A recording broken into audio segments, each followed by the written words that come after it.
इस चंचल बुद्धि को अचंचल करना है।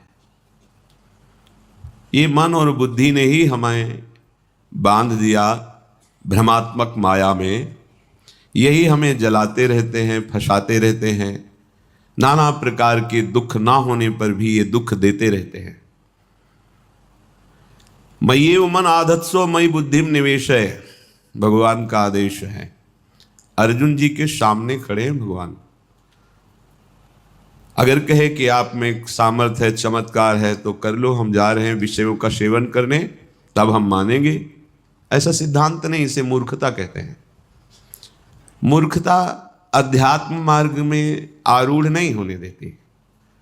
यदि आपके अंदर पिपाशा भगवत मार्ग की नहीं है तो भगवान के समीप रहते हुए भी आप माया जनित बंधन में ही रहेंगे, समीप रहते हुए भी। देख तो रहा है दुर्योधन भगवान के सच्चिदानंद बप्पू को क्या परिवर्तन हो रहा है। उपदेश भी कर रहे श्री भगवान, तो श्री भगवान से कह रहा है कि आप ऐसा न समझे कि मैं धर्म को जानता नहीं हूं। धर्म को जानता हूं पर मेरी रुचि नहीं है, अधर्म में मेरी रुचि है। यदि आपकी वृत्ति भगवद विरोधी आचरणों में सुखपूर्वक विचरने का भाव रखती है तो कोई आपका परिवर्तन नहीं कर सकता। कहीं भी चले जाओ आपका परिवर्तन आपसे होगा। जब आप विकल होंगे दिव्य रस प्राप्ति के लिए तो सब संयोग काम करेगा। नहीं तो आपको संतों की कृपा से बड़ा सा बड़ा पद मिल जाए, बड़ी सी बड़ी व्यवस्था मिल जाए। ये सब कल सुना आपने सत्संग में, शास्त्रावाव अर्जुन को भगवान दत्तात्रेय की कृपा से विमान मिला, ऐश्वर्य मिला, सब नष्ट भ्रष्ट हो गया। ये मन और बुद्धि भगवान में जितना हमको प्रयास, ऊर्जा, शक्ति, बल दिया है, हमें अर्पित करना है भगवान में। ये अभ्यास से होता है। आप रात दिन जब इस बात का अभ्यास करेंगे कि आपका मन, आपकी बुद्धि प्रभु में अचल हो जाए तो हो जाएगी, पक्का हो जाएगी। पर आप अभ्यास नहीं करते। आप सोचते हैं कि कोई ऐसा चमत्कार प्रकट कर दे, तो हम आपको कहते हैं ऐसा कोई चमत्कार नहीं है। शास्त्रों के स्वाध्याय से और संतों के संग से और उनके वचनों की कृपा प्रसाद से ऐसा अनुभव हुआ है। आपको करना होगा। संपूर्ण शास्त्रों में भगवत प्राप्त महापुरुषों की ही वाणी है और वो अपने निज जनों को सामने ही उपदेश करते हैं। पर वो कहते हैं कि यदि मुझे जानना है, मुझे पाना है, तो तुमको अपना मन समर्पित करना होगा, अपनी बुद्धि समर्पित करनी होगी। ये आपका कार्य है। आप अपने मन और बुद्धि को विषयों में लगाएं, मनमानी आचरणों में लगाएं, कुतर्क विचारों में लगाएं, फिर भगवदानंद नहीं। ये तो अत्यंत श्रद्धा और विश्वास से है। वचनों पर श्रद्धा विश्वास करके जब आगे बढ़ा जाता है तो भगवत कृपा से हृदय में प्रकाश होता है। जैसे अभी आंख मूंदो तो अंधकार नजर आएगा, फिर आंख खोलो या मूंदो एक ही बात नजर आती है। वो नजरों में बैठ जाते हैं। वो कोई प्रवचन की वस्तु नहीं है, वो कोई पार्थिव वस्तु नहीं कि उसे प्रमाणित करके दिखाया जाए। तो अनुभव गम में भजहि जय संता। जो आपको नाम मिला है, मंत्र मिला है, इस पावन भूमि में बैठने का सौभाग्य मिला है, यहां की बड़ी सी बड़ी पदवी मायाकृत है। आज है, कल नहीं रहेगी। पदवी और पदवी वाला दोनों नहीं रहेंगे। स्थायी, अविनाशी, नित्य सच्चिदानंद बात प्रभु का नाम जितना आपने कमा लिया वो लोक लोकांतर में आपको महासुख प्रदान करेगा। यह विश्वास का विषय है। इसको बाहरी किसी कागज में लिख करके प्रमाणित नहीं किया जा सकता। यह हृदय का विषय है। जब आप गुरु प्रदत्त नाम निरंतर जपते हैं तो गुरु कृपा से निरंतर जपने की प्रियता प्राप्त होती है। अव्याव्रत भजनात्, भजन करते करते ऐसी स्थिति आ जाती है जो अनिर्वचनीय है। एक दो बार प्रश्न हुआ कि भगवत प्राप्ति के बाद कैसा लगता है, मोक्ष होने के बाद कैसा लगता है। तो ये तो बहुत बड़ी बात है। बहुत सुंदर गुलाब जामुन आपको पवाएं, कैसा लगा आपको? मीठा नहीं, वैसे कैसा लगा? बहुत अच्छा। नहीं, कैसा, बहुत अच्छा, कैसा लगा, अब बोलो। आप कहोगे खा के देख लो, बस यही उत्तर होगा। तो ये तो पार्थिव वस्तु के अनुभव की बात है। वो तो सच्चिदानंद जो प्रकृति का एक सेकेंड में संपूर्ण प्रकृति का सृजन करके अपने आप में बैठा खेल रहा है, उसका अनुभव। और फिर वो बतावे कि ऐसा लगता है, नहीं, ये वाणी के अगोचर विषय है। मूकास्वादनवत अनुभव गम में भजे जे संता, ये तो अनुभव का स्वरूप है। तिल भर पृथक न रहा, बढ़ चला परम नवीन अतुल रस रंग। कभी बढ़ी व्याकुलता होती, फिर जब होता अमिलन भान। तुरत प्रकट हो कर स्मृति में, तुम करते सुखद स्पर्श का दान। तब से कभी वियोग, कभी मिलन होता, फिर कभी मिलन संभोग। रहती प्रिय अनुभूति बाह्य, अंतर रहता नित रस संयोग। ये स्थिति जागृत होती है। निरंतर नाम मंत्र की स्मृति में डूबा उपासक तिल भर पृथक न रहा, तिल भर भी अब अंतर नहीं रह गया। किसी ने प्रश्न किया, क्या जीव कभी भगवान हो सकता है क्या? अभी आप जानते नहीं हैं, जीव कभी हुआ ही नहीं, आपको समझ में ही नहीं। यही तो भ्रम है, जीव कभी हुआ ही नहीं। जीव किसे कहते हैं? जिसने शरीर को मैं मान लिया उसे जीव कहते हैं, और जिसने शरीर राग का त्याग कर दिया उसे शिव कहते हैं। शिवोहम सोहम स्मृति वृत्ति अखंडा। कुंडल नाम आकार का हुआ है सोना ही, कंकण नाम आकार का हुआ है सोना ही, हार नाम उसी स्वर्ण का ही है। ये नाम रूप गलित कर दो तो बचा क्या? स्वर्ण ही। तुम्हारा जीव संज्ञक संबोधन शरीराभिमान के कारण है, नहीं तुम शिव स्वरूप ही हो, भगवत स्वरूप। तिल भर पृथक न रहा, तस्मित तज्जने भेदा भावात। जो निरंतर भगवत चिंतन में मगन है, जिनका कहीं कोई शरीर भान इंद्रिय सुख नहीं रह गया, उनमें और भगवान में अंतर नहीं। अंतर ना होते हुए भी एक अंतर है। मोरे मन प्रभुवस विश्वासा, और राम ते अधिक राम कर दासा। अधिक राम कर दासा। भगवान के रहते हुए भी हमारी माया की वृत्तियां नष्ट नहीं हुई, वो हृदय में अभी बैठे हैं। पर भगवान के प्रेमी महाभागवत का आश्रय लेकर उनके वचनों के अनुसार चलो तो बैठे नहीं रह सकते, यहां छुप कर नहीं बैठे रह सकते, वो प्रकाशित हो जाएंगे।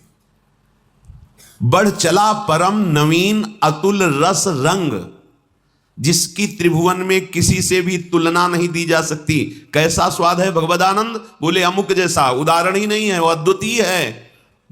तिल भर पृथक न रहा, बढ़ चला परम नवीन अतुल रस रंग। किससे उदाहरण दे? भगवदानंद कैसा? बोले ऐसा नहीं है ही नहीं, वो केवल अद्वितीय है, और वो केवल अनुभव में। जाने मोरी छाती, वाणी भी नहीं।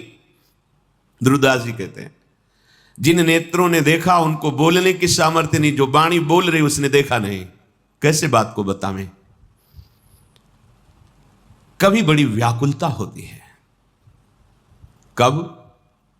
जब एकदम भाव आया, अरे प्रभु हमसे दूर हैं, अभी अभी उन्हीं में डूबे हुए हैं।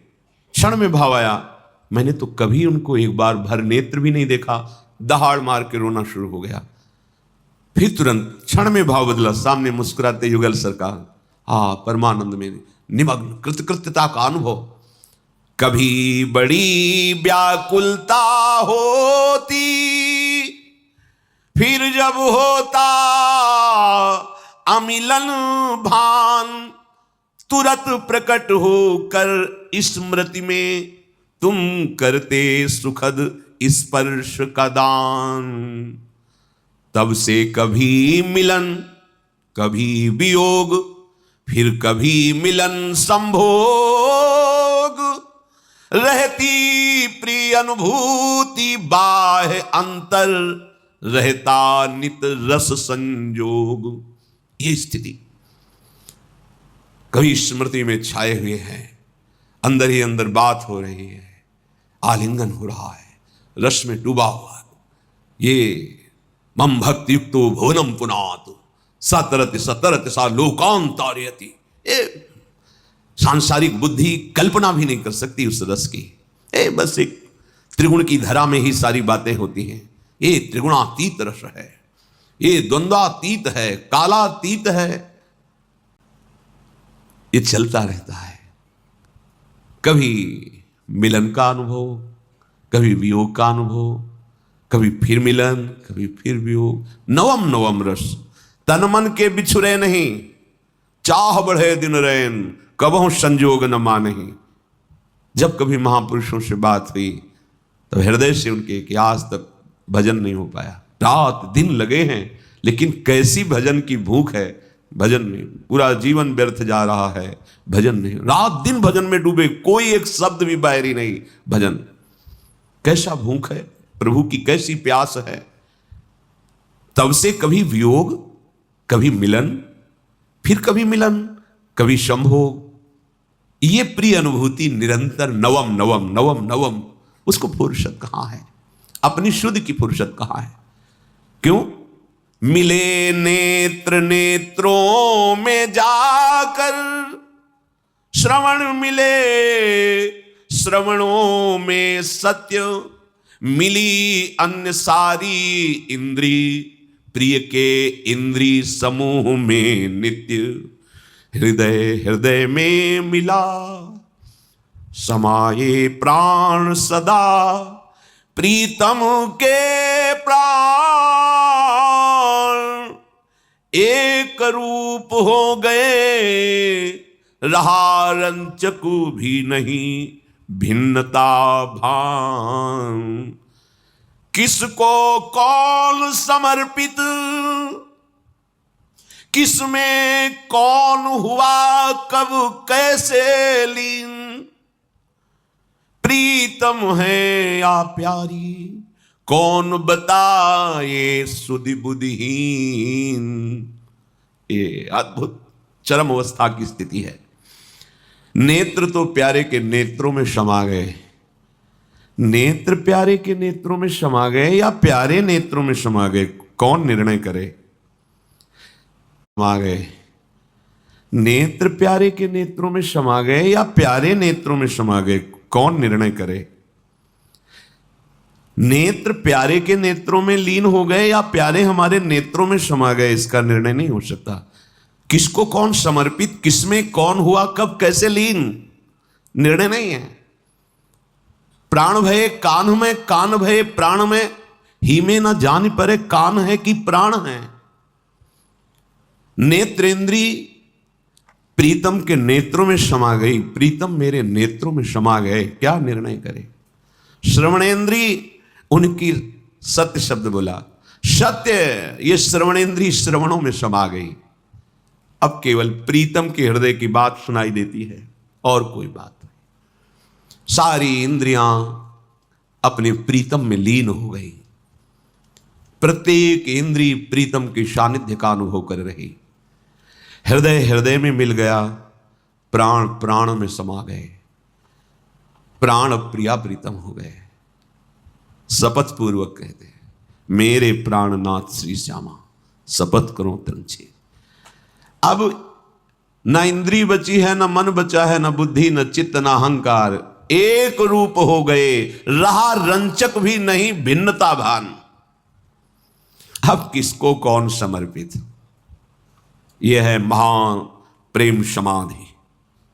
अब किसको कौन समर्पित, किसमें कौन हुआ कब लीन, इधर से या उधर से? अब इधर उधर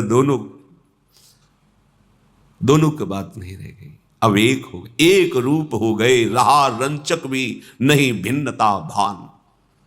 कैसे कोई वाणी से वर्णन करे कि भगवदानंद क्या है?